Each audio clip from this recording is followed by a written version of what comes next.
What's good, guys? And in this video, we're going to be talking about the mythical stuff that been going on in the industry. A very concrete one, though, which is protein should be 1 pound of protein, 1 gram of protein per pound of body weight. So this thing has been happening for a very long time in the fitness industry. I mean, I did that myself, and I know you've been seeing some charts some pictures on Instagram that talks about how much protein you should be eating every day.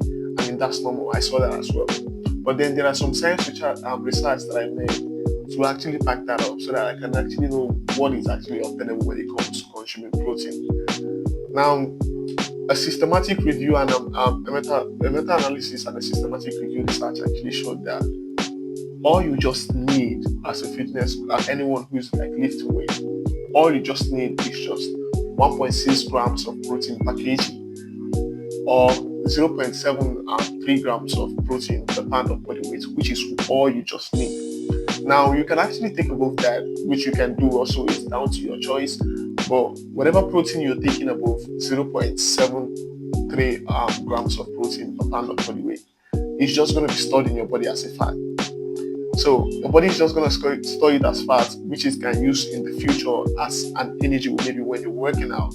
And if you keep doing that in long term, it might actually turn to you being overweight. So I don't really know about that, but what I'm sure is that whenever you take above the limited amount your body can use, it just stores it as fat, and those ones are really useful. So your body is just going to make use of the 0.73 protein that you just took.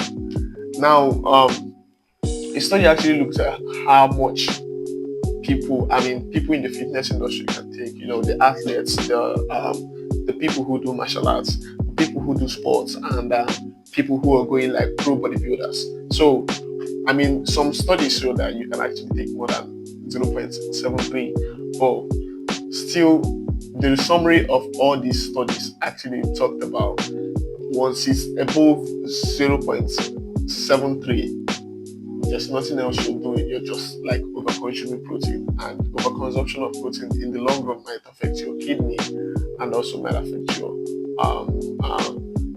you in any other ways, but kidney first. So if you're taking protein, you must make sure that you can like combine it with some kind of water. So that is why some protein, whey protein is actually keeps talking about having water, decide like kind of like digesting it with water, so that you can prevent kidney stones. Now, for people who are pro bodybuilders, you can take protein of 1.6 grams per kg, which is actually still nice, but that can be your limit as well. You can do with that as well. If you're also cutting, you can do with that as well. But the primary thing is, so far as you're lifting weights and you're or probably you're just as sedentary. I don't know what that shit is called actually. But I mean, people who just don't do workouts, like people who just stay without doing workouts. I mean, they can actually not take before above that amount, because their body doesn't need that much of protein. Meta-analysis research, which is the summary of all research, actually found that the benefits of protein topped at 1.6 grams per kg, now which is also 0.73 grams of protein per pound of body weight, of total body weight, for increases in fat-free mass.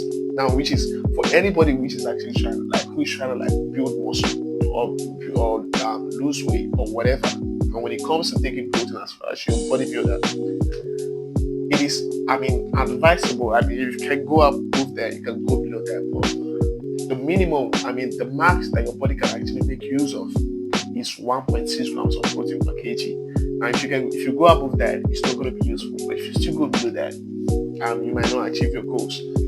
The reason why people recommend 1 gram of protein per pound of body weight is generally 1 gram is like an easy measured number, more than 0.73 grams of protein per pound of body weight.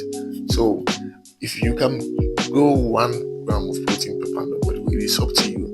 But if you really want to do what is science-based and like something that is really, really like recommended, you can just like multiply 0.73 by your body weight. Then that is the amount of protein that your body needs. Whatever that goes above that is just gonna be like an extra stuff. your body is just gonna store as fat. So if you're overweight, you might not really want to go like 1 gram of protein per pound of body weight.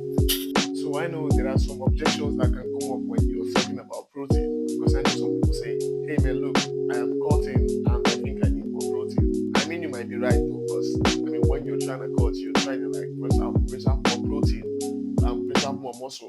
I say, and why you lose body fat. I mean, if you look at it from a logical standpoint, it's actually true. But then science also shows that you don't actually need to go way above 0.73 grams. That is actually what you need. Now, another objection that comes up is that you look, man, I'm a pro bodybuilder and I think that I need more protein to actually build muscle. Now, there's a downside here. There's more critics to this. Why? Because as your body grows, as you keep going into the fitness industry, and let me just say, as you keep getting advanced, your body stops and reduces the amount of protein which it uses. Thereby, I mean, when you get advanced, you start noticing a reluctant improvement in your muscles, which means that your body doesn't need big amount of protein when you start getting advanced. It just needs a few amounts. Now, people who actually need a big amount of protein is the beginners. And for the beginners, all you just need is 0.73 grams of protein per pound of body weight, or 1.6 kg and 1.6 gram of protein per kg of body weight. So if you're pro and you're trying to go advanced, or let's say you're in advanced level, what you need is just 0.65 grams of protein to build weight. But it's still your choice. If you can go to 0.73, it's still down to you. So this video is just for you to make an informed decision if you want to like think about the ideology when it comes to protein, and the ideology when it comes to what you can actually eat and what you can actually put in your diet to achieve your goals. So yeah guys, this is going to be all for this video, and I'm going to see you guys in the next one.